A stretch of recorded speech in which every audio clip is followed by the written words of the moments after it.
You see by the dawn's early light what so proudly we hailed at the twilight's last gleaming, whose broad stripes and bright stars through the perilous fight o'er the ramparts we watched were so gallantly streaming, and the rocket's red glare, the bombs bursting in air, gave proof through the night that our flag was still there. Oh, say does that star-spangled banner yet wave o'er the land of the free and the home of the brave?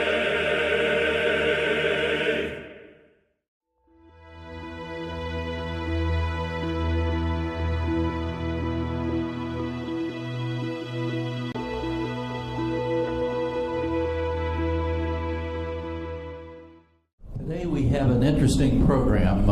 It's on everybody's mind off and on, and if you haven't had contact with this problem of identity theft, hopefully you'll never run into it.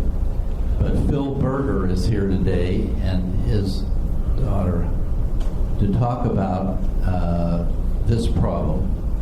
He'll answer questions at the end, and it should be a very interesting 45 minutes or so. Next week, you know, as Gary mentioned, is Labor Day, so don't come here to the Y next week. We only have 7 weeks where we have no programs, and this is one of them. But you're supposed to be out getting your lawn furniture dusted off and your yard trimmed up for your family that comes. But the week after that, we'll pick up again, and we have a big fall schedule, so it should be very interesting. We're going to have some interesting people here and some good speakers, and hope to see you back in 2 weeks. Phil Berger has a BA from Bechdel University up there in the north central part of the state of Pennsylvania. It's interesting when you talk to high school students that go up there to look at the school, they have a variety of impressions when they come back, or it's always nice to deprogram some of those kids and have them give you their impression of what the school is. It's been a very good school. We had a friend, though, that had a son that was a good student in high school and went up there, and when they got into the parking lot, he wouldn't get out of the car. So they had to leave, and he didn't get his interview, and he's turned out to be a very sharp guy and was an engineer. But he, you know, it's interesting what people think of when they get into the school or when they even get to the parking lot. Bill has been 23 years. He served as Senior Vice President of Geosonics. It's an international vibration and acoustic counseling company that specializes in the use of explosives. So I guess if you're not vibrating after a couple of days working at the company, you're probably shaking and vibrating yourself. He became an associate with Legal Shield in 2003. He's been awarded the title of Identity Theft Risk Management Specialist by the Institute of Fraud Risk Management, which has been busy down in Washington, D.C. lately. They've introduced the Legal Shield's Identity Theft Service to over 100 companies nationwide. So, Phil, I'll let you take over, and it's all yours. Okay, well, as long as you can hear me. And if you don't have a packet of information, just raise your hand, because my daughter and business partner, Kim, will get you a packet of information. We gave you a pen because we want you to take a lot of notes. Hopefully you brought a lot of questions with you. And before I begin, I want to thank Bob Ford. I know him as Dr. Ford for two reasons. One is because he extended this invitation to us for the opportunity to share with you a passion of mine, identity theft.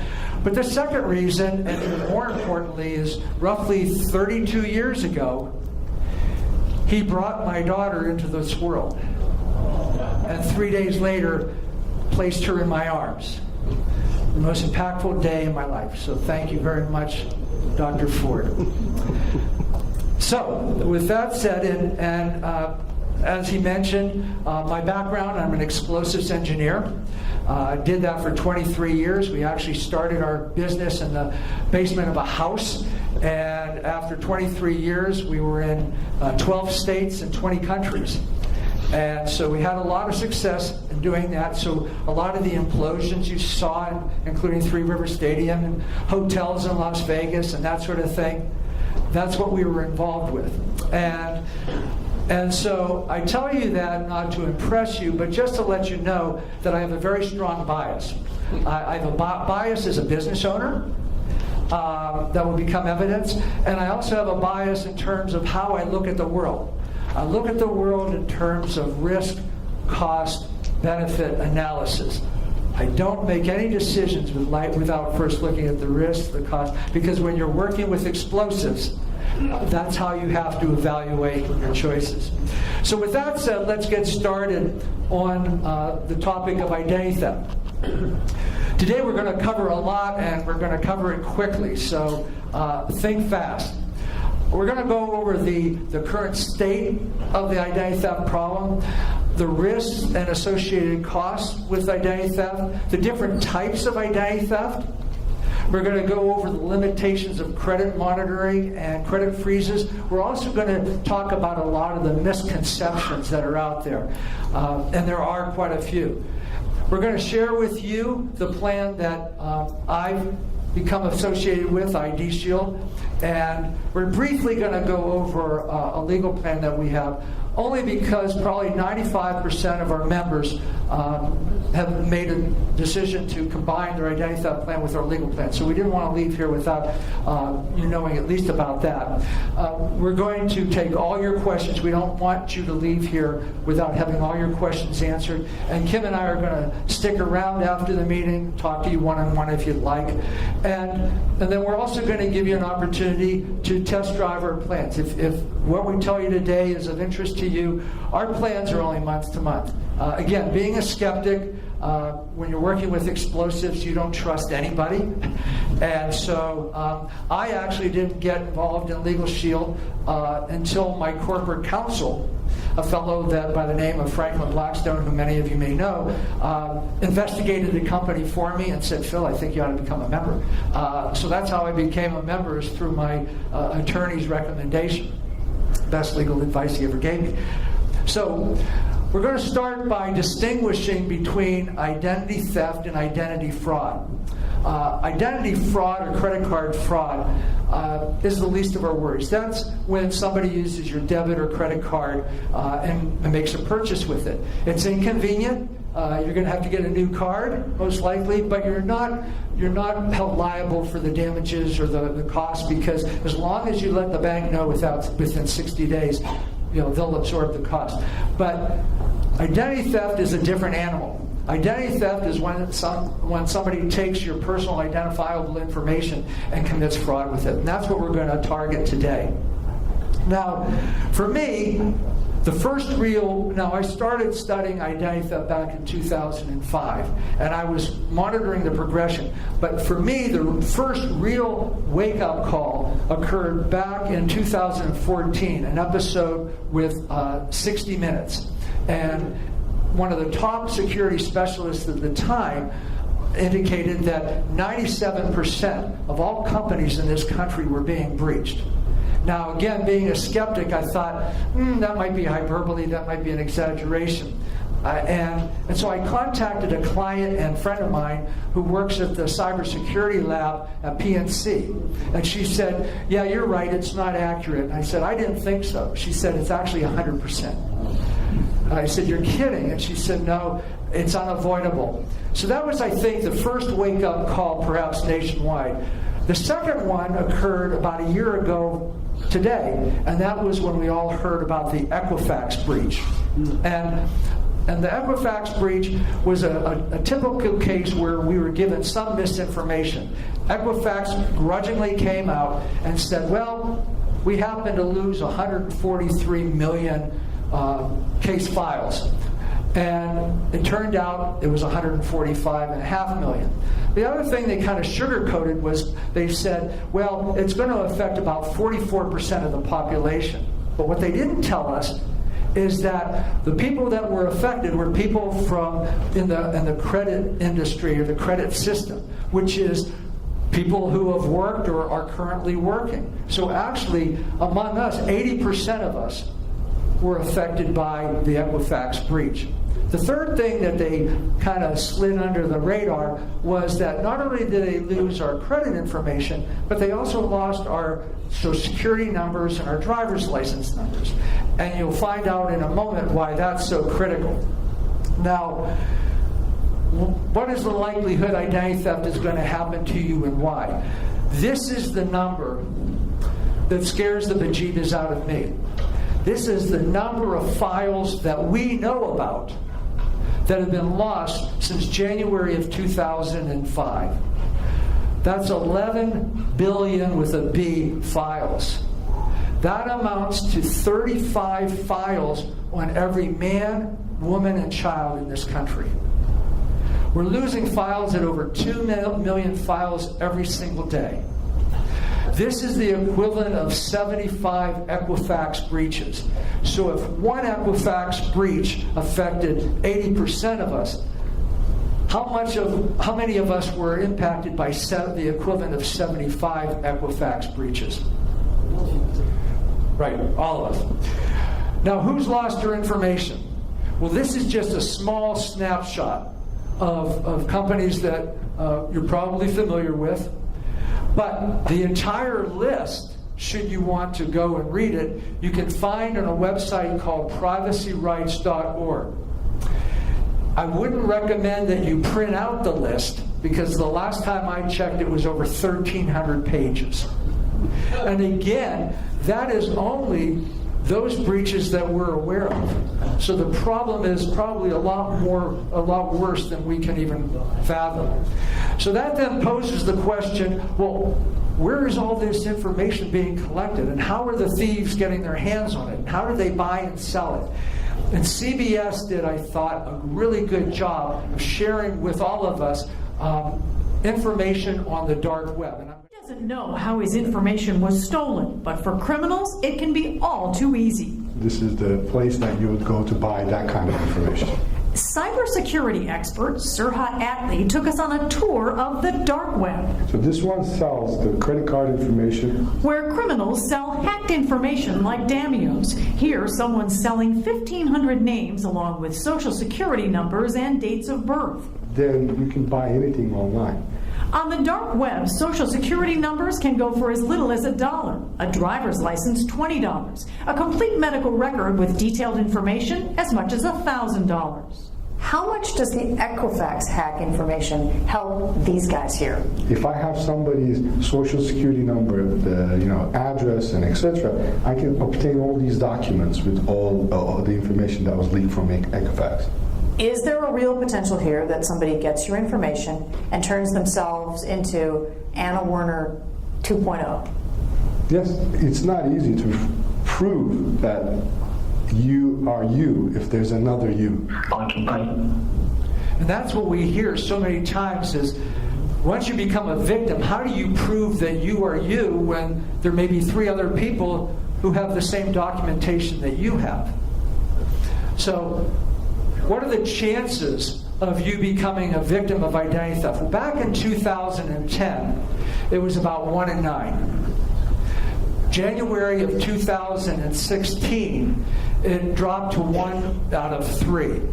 But a lot has happened since January of 2016, none of which is good.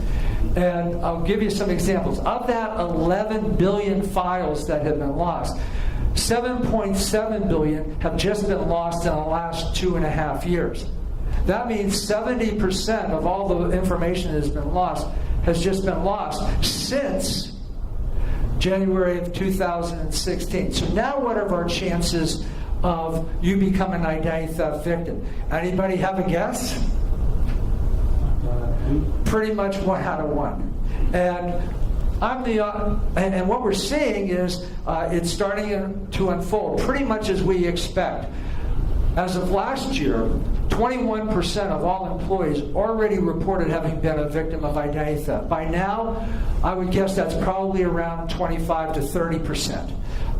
But inevitably, we're all going to become victims. And I'm not the only one saying that. You can go and listen to or read the words of virtually any identity theft specialist in this country, and they're going to echo the words of this woman that was quoted. She's well known. She was quoted in the New York Times. She said, "Hey, my information's out there. There's nothing I can do about it. I'm going to become a victim. You're just going to have to deal with it." Of course, she doesn't say what that means, but I will. So back in 1786, Ben Franklin was quoted as saying that the only thing that we can really count on her for sure is death and taxes. And I think it's safe to say we can add identity theft to that. So once you become a victim, what is the cost to you? Well, obviously there's going to be a financial cost. Back in 2017, about $16.8 billion were lost by victims. That's a lot. And that was a 5% increase over the year before, which was a record. And I imagine 2018, it's going to be worse still. When you break it down per person, it's a statistical anomaly, but the FBI's who monitors this found that in Pennsylvania last year the average victim lost just over $3,000, but the people in surrounding states lost a whole lot more. So, you can expect a financial hit. I think perhaps for many of us a greater concern is the time. According to FTC, once you become a victim, it's going to take you roughly 200 hours or 6 months to restore your identity. Some less, some more. But during that period of time, it's a difficult situation. Now, a second study came out, and this found that among employees, about 165 hours are lost. Now, having been a past employer, I was very concerned about identity theft because we had a lot of overseas projects. If I lost an employee for 100 hours, that would decimate the project. So this was what I was concerned about. This is why I wanted my employees to protect themselves from identity theft. Also, it cost me money because they were absent from the job. They used their sick leave, and also they weren't focused on their job. They were focused on the creditors that were hounding them or the bills that were coming that weren't theirs. And when you're working with explosives, you don't want distracted employees. You want them focused on the job.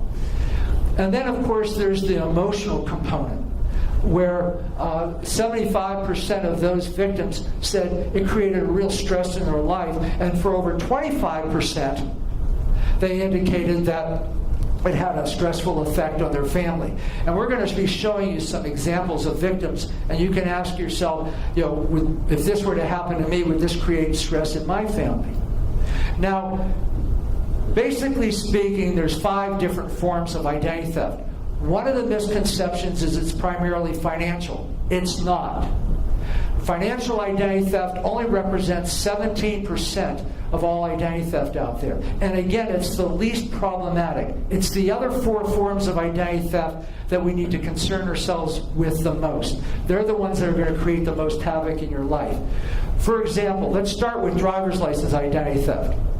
Okay, so let's say I'm an alcoholic and I've run up a number of DUIs. Or I'm a habitual traffic offender, I just love to speed. Okay, I've lost my license. How much is it going to cost me to buy your license? They shared it on the video. $20. Okay, so I'm going to buy your license for $20. And how do I pick out which one? Yeah, randomly, it doesn't matter to me. And so, but if I keep driving fast or keep drinking and keep running up points, what happens to the license that I've stolen? It gets suspended. So what do I do now? I'll spend another one. Exactly. One thief can go through an awful lot of driver's license and leave a lot of victims without the ability to drive. Here's one such example. Kim and I work with a lot of trucking companies for this very reason. They cannot afford to lose their truck drivers. CDLs are a high commodity. So if I'm, in this particular instance, a fellow had 4 DUIs assigned to a CDL. Obviously, it got suspended. He lost his job. He lost his livelihood. And he actually lost his marriage. As you can see at the bottom, he says, I've lost everything. It has completely wiped me out. Do you think this guy is stressed? I think so. Then you have this woman who had 10 different tickets assigned to her driver's license. She's considered a habitual traffic offender. Her driver's license has been suspended for 5 years. If she's caught driving, she can face 15 months in jail. So, do you think her life has changed? And it only costs $20. Okay, then we have Social Security identity theft. People are more familiar with this because of the illegal immigration problem. But once I buy your Social Security number for how much? $1. And actually, if I buy them in bulk, I can get them cheaper. Okay, once I have your Social Security number, your name and birthday, what can I do to you? I can do anything I want.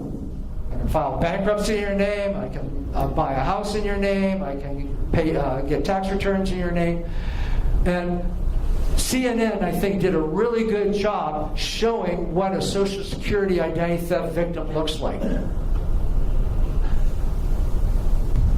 Audra Schmierer has been a stay-at-home mom for 6 years. Now that her son's in school, she wants to return to work, so she applied to a temp agency. They called me 3 or 4 hours later and said, Mr. Schmierer, I don't understand why you're applying. You already work here. At a big tech company, a similar experience. Here's my driver's license, my passport, my social security card. I gave him everything. And she said, well, really, how can you actually prove you're you? What if those people have the same documentation you do? Schmierer has discovered more than 200 illegal aliens throughout the United States are doing jobs Americans supposedly won't do by using her Social Security number. They work in fast food chains, cosmetic companies, even receive dividends from Microsoft. I started to gather all this information and really found out how extreme the situation was. It's scary.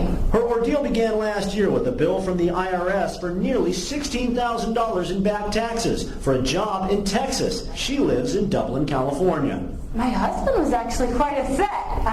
He asked me when I had ever been to Texas. She tracked down the illegal alien whose phony tax return triggered the IRS bill. He told her he bought her Social Security number and a fake green card at this Texas flea market. I don't understand how illegal aliens can come across here and commit a felony. Identity theft is a felony. And be excused from that felony to continue living your life when I cannot live my life. By January, Schmierer faced a $1 million IRS bill. She was temporarily detained by Customs returning from a foreign business trip with her husband. And her Social Security account now shows a zero balance, erasing 14 years of work before her marriage. Social Security right now sends me to IRS. IRS sends me to Social Security. Every now and then they'll send me to the FTC, whom I have a case with. No one wants to do anything about it. Right now, I have nowhere to go. And that's what we hear over and over again. These authorities, these agencies are so overwhelmed with the identity theft problem that they just can't help the victims. Then you have medical identity theft. For those of you who are physicians in the room, you're probably very familiar with this topic. This is where people buy a medical ID number on the dark web. put their picture on a fake card, go in and have a medical procedure, and then you get stuck with the bill, or your medical insurance rates go up, or whatever. This is the most threatening form of identity theft. Unfortunately, it's also the most common. Back in 2013, 43% of all identity theft was medical. Then it jumped another 22% in 2014. And look what's happened just in the last year. It jumped 40% from 2016 to 2017. So what I hope I'm making clear is the problem's not getting any better. It's continuing to get worse. And here's an example of a medical identity theft victim that we saw on CNN. I was absolutely floored. You just would never imagine in a million years that something could happen like this. Several months ago, Andrea Sachs got an alarming phone call. Her newborn baby had just tested positive for illegal drugs.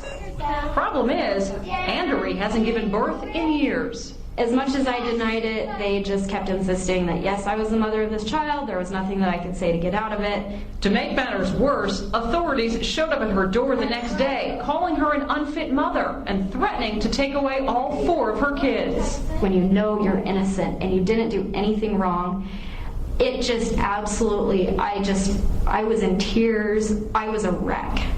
Turns out, Andrea was the victim of medical ID theft. Someone had stolen her driver's license, walked into a hospital, and had a baby, leaving Andrea with a $10,000 bill and a fight to clear her name. Do you think it's a big problem? It's a huge problem. Chris Dorn is a fraud expert with Ingenix, a company that tracks medical ID theft cases. He says victims have more worries than just fraudulent doctor bills. Your medical records can also be altered, with the crook's information substituted for your own. Inadvertently, your blood type can be changed, your medications that you're on that can be changed, your underlying medical conditions can be changed. Which can be life-threatening. Certainly. That's a scary thought. It is. This is the form of identity theft that worries me the most. And again, it's getting worse every year. Then you have character or criminal identity theft. If I'm going to commit a crime, do you think I'm going to commit a crime with my information on me or yours? Yours. And should I get caught, I'm going to give the authorities your information. Now, a court date is set. Do I show up as the thief? I don't think so. Do you show up? No, because you don't even know what happened. Well, when are you going to find out? When you get arrested. Yeah. It's not going to be a good day whenever that is. You may have seen this example of criminal identity theft on Channel 11 here in Pittsburgh, of a woman that was simply picking up her daughter at school, and she was pulled over for a minor traffic citation. And when the officer put her information into the computer, found out that there were several charges against her for prostitution and possession of drug paraphernalia and false identification. And so they came over to her car, had her come out of the car, they handcuffed her and took her to the Allegheny County Jail with her 2 young children in the back seat of her car. So what do you suppose that impact that had on the young children? And then months later, it still hasn't been resolved. So she's a victim of criminal identity theft. And then, of course, you have financial identity theft, where somebody simply wipes out your account. Now, just because you're a victim of one form of identity theft doesn't mean that you're not a victim of several. Because once they have your information, why just stop with one? I took this out of the Post-Gazette. This woman has been dealing with identity theft now for 12 years. She's a victim of all forms of identity theft. She's a victim of driver's license identity theft, financial identity theft. The thief had medical procedures done in her name. She even used the victim's last name and put it on her children's birth certificate. So now the children are involved. She held jobs in her name, filed tax returns in her name, and just completely corrupted her Social Security history. This woman's life will never be the same. Now, the other form of identity theft, which is growing in popularity, and for those of you who are AARP members, this will come as no surprise because it seems like every other issue they have an article on grave robbery identity theft. But this is also growing in prominence, and it's really targeting the more affluent people in the country. In other words, the thieves are going through the obituaries, and then they take the information for the obituary, they collect information on the dark web, and they create the theft. Thieves are stealing 2.5 million deceased individuals' identities every year. And what do? Well, they simply steal the estate before it's ever distributed to the heirs. This is, to me, the most heinous form of identity theft. We've all worked our whole life to create a legacy for our family, for our various causes, and for a thief to take that before it's ever distributed, is incomprehensible. In this instance, somebody stole $2.2 million from the estate before it was ever distributed. So what can you do to help prevent this? Well, obviously, once a person dies, copies of the death certificate needs to go to the credit repositories. You need to continue reviewing the credit reports for that deceased individuals. But again, keep in mind that credit reports have minimal utility. And don't put too much information in the obituary. I mean, when you read some of these obituaries, they're just basically telling the thief everything they need to know. So what can families do? Well, obviously you should continue monitoring the deceased individual's credit for at least a year. But, again, you ought to monitor all of their information. You need to monitor their medical ID number, their driver's license number, everything that's already out there. So what is the limitations of credit monitoring? I keep coming back and saying, well, I think it's kind of oversold. Because 17% is all that financial identity theft is, credit monitoring only detects about 15% of all identity theft. I'm not saying don't use it, because it's one layer of protection, but you need to know that it's not the panacea. Nor is credit freezes. Now, one of the things our company does is roughly on a month-to-month basis, we send out these reports, and we included this in your packet. This is good in the sense that it freezes your credit. What makes this even better, in Pennsylvania, come September 21st, you can get these credit freezes for free. Up till now, with taxes, it costs $10.70 to freeze and unfreeze, but you have to do it through all 3 credit repositories. But there are limitations because, again, credit freezes are not going to protect you from the other 4 forms of identity theft. So, is this hopeless? Well, kind of. But in your packet, if you open up your brochure and look at the inside left cover, what I've done for you is I've done a comparison. Obviously, our biggest competitor is LifeLock. That's the service everybody's most familiar with. And we've done a side-by-side comparison. Now, our plan is called ID Shield, and we have 2 plans. We have a plan for the individual, and we have a plan for the family. Now, the family plan, we're unique because we do not charge for children. We will cover up to 8 children as part of the family plan. Why do we cover children? Why are we so concerned about children? Well, the reason for that is Carnegie Mellon did a study and found that by the time a child hits the age of 18, 1 out of 10 of them are going to be victims of identity theft. Why is that? Well, when do children get their Social Security numbers now? At birth. Do you think the thieves know that? No. They target hospitals, they get those Social Security numbers because they can use those Social Security numbers for 15, 16 years before they're ever discovered. Now, most of you probably have grandchildren, as I do. I've got 6. For that reason, I want to share with you a short video that was done by ABC that I think does a great job describing the problem of child identity theft.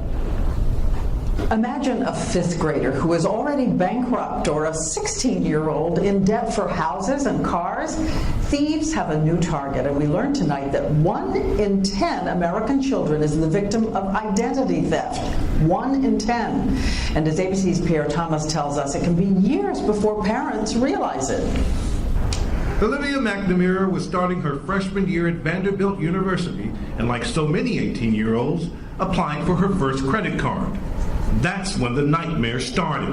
Olivia's credit applications were rejected twice. Someone had stolen her identity when she was 9 years old. They had years to run up $1.5 million in debt. I can't even describe it. It's just really shocking, and we just had no idea. The thieves created more than 42 accounts, defaulting on all of them. They took loans out on boats and houses and everything. Olivia's still working to clear her credit. It may take her months, if not years, to start fresh. A new report estimates that a staggering 1 in 10 American children are victims with no clue it's happening. Criminals hack home computers looking for tax forms with the Social Security numbers of children. They've also stolen identities from hospitals, child welfare agencies, even schools. We see children who have had this crime begin at as early as age 5 months old, and then it goes on for years. Thieves stole 11-year-old Brianna's Social Security number and ran up more than $132,000 in debt, buying a car and a house. Using 8-year-old Bradley's ID, crooks took out 2 student loans and got 5 credit cards. Total damage, $19,200. The problem is large and growing. And part of the problem is it's generally undetected and undetectable. Undetected because thieves use false names and addresses repeatedly, simply opening new accounts after they default. So that's the problem. So I would, if you have grandchildren, I would encourage your children to consider protecting their children's identity. Locally, one of the companies that Kim and I did, we enrolled the employees and we encouraged all the employees to put their children's information into our monitoring program. And roughly 2 or 3 days later, we got this email from a woman whose 8-year-old had bank accounts, utility accounts, a whole host of investments in her name. Now, fortunately, we have plenty of time to fix that before she needs her credit when she applies for a student loan or a car loan or a job. So how do we differ from all the other players in the market? Well, one is we monitor all of your information. If it's out there, we monitor it. We monitor your Social Security number, your passport, your medical ID number, your driver's license number, the address of your home. We monitor everything. Everything that you want to give us, we monitor. And I would tell you, give us everything, because the less information you give us, the more vulnerable you are. We also monitor or provide you monthly credit score tracking, because one of the telltale signs of being a victim is when your credit score plummets. We have a very unique password protection program. It's a militarily encrypted vault program where rather than having all your passwords scattered around, you can put all your passwords into one vault system, and it will tell you whether or not your passwords are inadequate, and it will help you to create passwords. And again, we don't charge for Social Security numbers like our competitors do.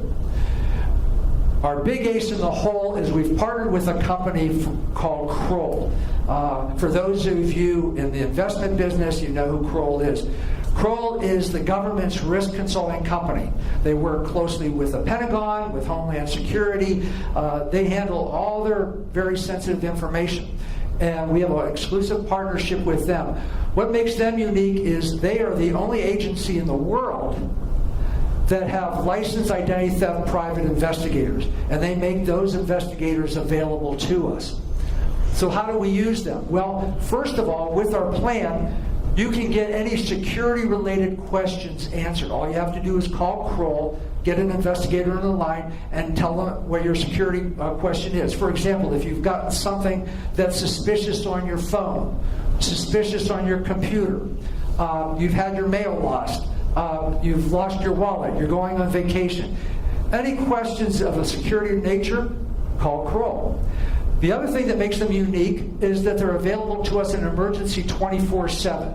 Oftentimes identity theft does not occur at a convenient time. And 3, they provide complete restoration. This is the most important thing I can tell you. The other plans on the market do what's called resolution. They assign you a counselor, send you a booklet. They might have a counselor, but with Kroll, you get people who specialize in identity theft. This is their background. And you sign a limited power of attorney when you become a victim, and they will do the restoration for you. So that 200 hours and the stress is reduced significantly. We also have a $5 million guarantee that nobody else has, that we will spend whatever it takes for as long as it takes to restore your or your family member's identity back to where it was prior to the theft. So if you should get something that looks like this on your computer, something that looks a little fishy, you're not sure whether it's legitimate or not, you call Kroll and say, this is what I got. I just used them a couple of weeks ago. I received some tax forms in the mail, and the company that sent me the tax forms did an inadequate job of sealing the envelope. So when I removed it from my mailbox, the forms basically fell into my hands. So anybody in the post office or neighbors could have gotten all those tax forms. So I called Kroll, spoke to an agent. He told me exactly what to do and how to do it. And he, in fact, did most of it himself. I also included the most common scams. I mean, this is just the tip of the iceberg. We hear about these scams every day, but we put this flyer in your packet so that you should be familiar with these. Whenever there's a large breach alert, as a member, you would receive information on the nature of that alert and what you need to do. Basically, they'll reassure you that there's nothing you need to do because we're doing it for you. And again, we send newsletters to you, similar to that newsletter you have in your folder regarding freezes. You'll also receive a monthly report or monthly statement saying, hopefully, there's been no changes to your credit system and all the information that's being monitored. If somebody has tampered with your information, you'll be sent an alert, and it sends you to a website to determine the nature of that problem. And if you are a victim, then you turn it over to Kroll. For those of you who have smartphones, we have an app for you that automatically pops up your current credit score. There's a website that reviews the different plans on the market, and we have the highest rating among all the competitors. We also have the highest rating from PC Magazine.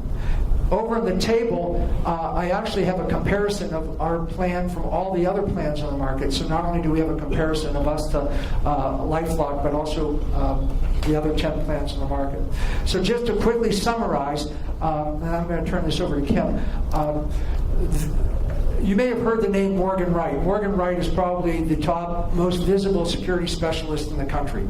He regularly appears on CNN, Fox News, PNBC, NBC, and I have just a short clip from him that's going to summarize much of what we've talked about. He's going to talk about medical identity theft.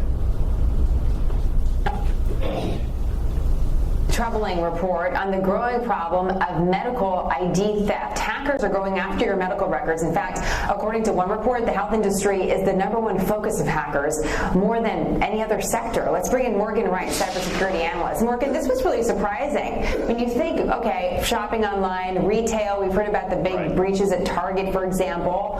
Why are medical records the focus of hackers? Because, Jenna, they are the goose, they are the golden eggs that the goose has laid, whereas your records, your credit card, and you know what? The market drives this. When you go onto these black market sites to buy records, credit card records sell for 50 cents to $1 a record. Medical records sell for $10 to $50 a record because it has your name, your date of birth, your address, your social security number, physical descriptors, even credit card data. So these have become the one place where the most information about you is usually collected. You don't get medical information, date of birth on your credit card information, but you get all of that in your health record. So that's why they're targeting it. You know, in preparing for this segment, it's not even just about the hacking, going into a system and infiltrating it and getting your information. Apparently, medical professionals are carrying around our data in little thumb drives, and that's just, people are able to steal that. Morgan, yes. What can consumers do if we're not only vulnerable online, but we have people carrying around our information and we don't even know that they're doing that? Well, look, Albert Einstein said one time there's only two things that are infinite, the universe and stupidity, and I'm not sure about the universe. When people are doing stupid things like this, and I do mean they're stupid, you're carrying around on unencrypted thumb drives people's medical information, their histories and stuff. unfortunately for consumers, they can't do anything till after the fact, which is usually sue. There's some things they can do proactively, which is have good identity theft, have good monitoring, have restoration. But unfortunately, because they have to give that information to get services, there's very little that they can do until after the fact. But what they can do, and you'll see it, there'll be litigation, there'll be lawsuits, there'll probably be legislation. That's what happens after the fact. That's what consumers do when they're wrong. But preventing it beforehand becomes tough. We were talking to an identity theft expert a few months ago who reminded us that we really don't have to give our social security number to our doctor, which I thought was interesting. It's a good reminder on that. Right. What about paying for those services that are supposed to be watching your identity, Morgan? Do you think that's worth the value? Is that valuable to a consumer? It is, and it depends on what you do. Look, I mean, I've got identity insurance through Kroll and through Legal Shield, and because it has restoration, it's not just monitoring, because you have to monitor more than your credit cards, which is only about 17% of it. It's your medical identity theft, it's your bank accounts, your passport, all of these different things. So if you put a robust plan in place, you at least have some defenses against that. But so again, the point is, one, you need to have everything monitored, and two, you need to have the restoration. Okay, so now I'm going to briefly pass this over to Kim, and we'll wrap things up with a short presentation on the other plan that we have. So this will just take, everybody hear me? All right, perfect. So this will just take a few minutes, but I just wanted to educate everybody real quickly on our Legal Shield legal plan. On the inside back cover of your brochure, you'll see an overview of our plans. I won't go through each one. But there's some key points that I think are valuable to go over. So who's covered by our legal plan?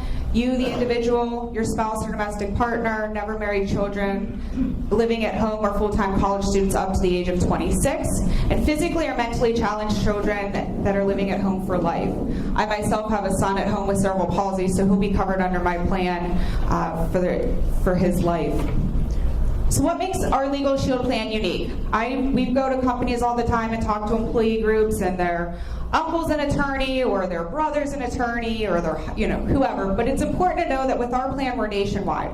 We're in all 50 states. You can get an attorney in that state to be able to assist you. They also specialize in the area of law that you need. You don't deal with any generalists. On average, we have 19 years experience, and they must get back to you within 8 business hours. So you can call and get advice on an unlimited number of issues, once a week, once a day, for 3 separate issues in one day. You cannot overuse our service. One example of this would be my dad received a check from the Social Security, from the IRS for $5,000, but he didn't know what to do. So he had talked to his friends, but he ended up calling the attorneys to get their advice. This is a solicitation. We all get them in the mail. We're not sure whether or not they're a good idea. You can call your attorneys and have them look into it for you so that you don't have to spend that time doing the research yourself. The attorneys will write letters and make phone calls on your behalf if you're ever ripped off or taken advantage of. My dad went to Quest Diagnostics and had some blood work done. They had overcharged him by $148. When he called Quest, they acknowledged their mistake and told him that they would give him a refund, but it never came. He kept going back and forth with Quest for 4 months. As soon as he had the attorneys write this letter to Quest, within a few days he received his check. He should have called 3 months earlier so he didn't have to deal with all that time that he had put into it. Our attorneys will review contracts for you. I tell all my members to have their car insurance, homeowners insurance reviewed. It's important to have an extra party look at it, or maybe it just hasn't even been looked at in a number of years by your insurance agent. There's a lot of legalese in these contracts. My family called, and we're now saving $95 a month because we actually have additional benefits, but it just hadn't been reviewed in a long time, so they were able to help save us money, and we have better coverage than we did before, and we're still with the same insurance agent. But we use it proactively as well. If we have this is an example, we had some roofers come and do some re-roofing on our roof. So they were able to review the contracts for us in advance. It lets the roofer know that we have an attorney in the loop. 24/7 emergency access. If you're ever in the wrong place at the wrong time, or a covered family member, you can get our attorneys on the phone in a matter of minutes. Our family plan covers uncontested divorce, adoption, separation, and name change. One of the big things we do is for a monthly membership fee, We will do your will, living will, medical power of attorney, and durable power of attorney. I'm sure you folks all know how important these documents are to have, and I'm sure many of you have them, if not all of you have them. But we will also update that for you. So maybe you've had it done years ago and it needs to be updated. It's fully included in our monthly membership fee. So for anybody that needs to have these documents completed or updated, let alone for our small monthly fee, you will pay for your plan for the next 3 to 5 years. Or next 3 to 6 years if you're married. We have will questionnaires. They're over on the side table. It's a real simple process to fill out. You can talk to the attorneys. They'll help walk you through it all. You send it off to our provider law firm, which is in downtown Pittsburgh, and within 2 weeks you receive all the documents back in the mail. Moving traffic violations, we will assist you with that pending no drugs and alcohol are involved and you're properly licensed and registered. It's nice to have somebody on your side, especially when it's at no additional cost. And we will assist you with moving traffic violations outside of the state of Pennsylvania if it affects your PA license or insurance. We'll assist you if you're ever audited by the IRS. And then we have a preferred member discount, so anything that would be above and beyond that would follow the discounted rate. You're not locked into having to use us. Our attorneys would give you advice, maybe write you a letter if that were to pertain to your situation. But then you can make at least an educated, informed decision on how you want to proceed. On the back of your brochures, you'll see 101 ways to use the plan. People don't always think of all the creative ways to use an attorney until they have easy access to one and they learn all the different ways that it can benefit them and help them make better decisions. Inside your packets, you'll see a list. We work with a lot of local businesses, so we have some different testimonial letters from some different companies that maybe you guys have worked in that field or maybe even that you're familiar with. So we have Beliza Plastic Surgery, we have a wealth management firm, a CPA, an IT company, and a general rental company. The rates are also included in your packet in case anybody's interested in trying it out. We have the rates for the legal plan and the family plan, the legal and the identity theft plan. There is an application in your package just in case anybody wanted one. Just so you guys know, it does say on that application that there's a $10 non-refundable fee. You guys can ignore that. That will not be charged to you guys. And we only need the last 4 of your social security number. As my father mentioned, our plans are only month to month, so don't feel like you're pressured to try anything out long term, but you can see how the plans work. And also on the side table over there, we have extra applications in case anybody needs one, temporary membership kits for anybody that wants to try out our plan. We have will questionnaires in case anybody wants to take a look at one, take one home. We have some letters. We work with the Greater Pittsburgh YMCA, so a lot of their employees are members of our plans. So we have some testimonials from them on a sheet over there if anybody would like to take one of those, and we have our business cards as well. Inside your packets, you'll see a half-page form. If anybody would like to follow up with either one of us, both of us, to discuss the plans, either over the phone or in person, we'd be more than happy to do so. Answer any one-on-one questions that you may not want to ask today. And if you know a company or a business owner or somebody that you think could benefit from our plans, we're more than willing to help and educate as many people as we can. So if you guys complete those, you can either give them to us or stick them on the side table. We'd be more than happy to follow up with everybody. This is a great website just as a 14-minute overview of our plans in case anybody wants to look into it for some more additional information on how to use the plans. Thank you, everybody, for coming today. We really appreciate your time. I hope you learned a lot. And if you have our contact information is on the back of your packets if you have any, if you ever want to follow up with us. Questions? Yes, sir. What protects us if we give information to you from your data package? There's no guarantee, but it doesn't matter because all the information we're collecting from you is already out there anyway. But the fact that they work with the Pentagon, with Homeland Security, if anybody's secure, they're secure. Kroll is probably the most secure company in the country, but again, if somebody were to say, is it a 100% chance that we won't get hacked? No. But you only put in the information that you want. I mean, if you didn't want to put in the information, you don't have to. But as I said before, the chance of not putting the risk of not putting the information is much greater than the risk of putting the information in. Put it this way: all my information's in there. But that's entirely your choice. Yes. If all this is going on, why do they rely so much on your information? I mean, you know, everybody knows everything's getting hacked into, so why accept it? Do you understand what I'm saying? Yeah, I understand the question, and some may not be. They may ask for multiple forms of identification, but some people say, well, if Social Security identity theft is so prevalent, why doesn't the Social Security Administration buckle down? Well, as the cynic in me will tell you, the Social Security Administration is so much in debt. If they have 5 people contributing to the Social Security Administration budget and they only have to pay benefits to one, what incentive is there to clean up the system? Yes? I've been hearing this new facial identification. Wouldn't that be wise? That would eliminate a lot of this identity theft. Your licenses and everything had the facial ID, and therefore you're going to have it kind of hard for a theft to steal your face with all the geometrical identity. Or is there a concerted effort to move in that? Of not doing it in a broad sense because it eliminates a lot of these various Great question. The answer to that is I'm so skeptical because every time I think we found a solution to the problem, the thieves are one step ahead of us. For example, when we went to the chip system on the credit cards, the thieves were ready for that. When we decided to go to the tactile identification with fingerprints, well, they can duplicate our fingerprints. When we went into they can scan our credit cards from 20 feet away as you walk down Walmart. You put in your information on an ATM machine, which I recommend that you don't do.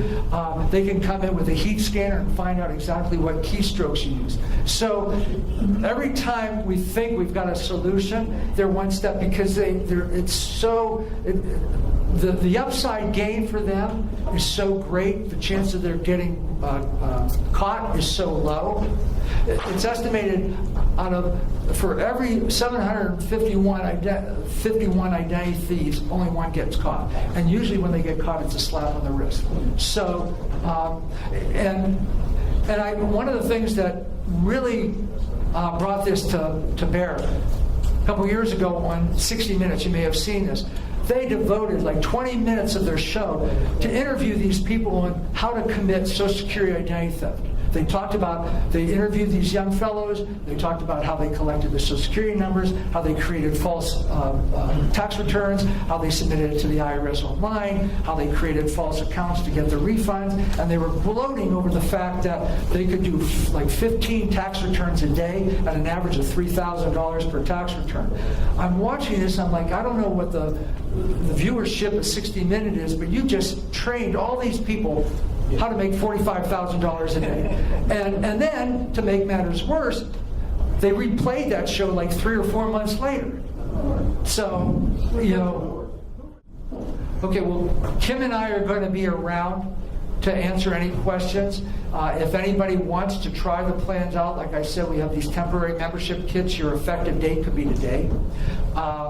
And we have that. If you want to meet with us one-on-one sometime in the future, or have a telephone call with us, we can do that. So we will be around to. Where are you located? We're located in Marshall Township and Cranberry. But we have accounts, Butler Hospital System is our account. St. Clair Hospital is our account. The Swickley Car Store right down the street is one of our accounts. Your check said baby. I know. Well, I moved here from Seattle, and I thought Pennsylvania was so weird because your address is where your mail comes from. And yeah, it says Baden, but I lived here 3 years before I ever went to Baden. I live in Marshall Township. I'm in the North Allegheny School District. So It's like Wexford doesn't exist. Yeah, Wexford doesn't. Yeah. Well, thank you so much for your time. And if we can help any of you, we'll be glad to do so.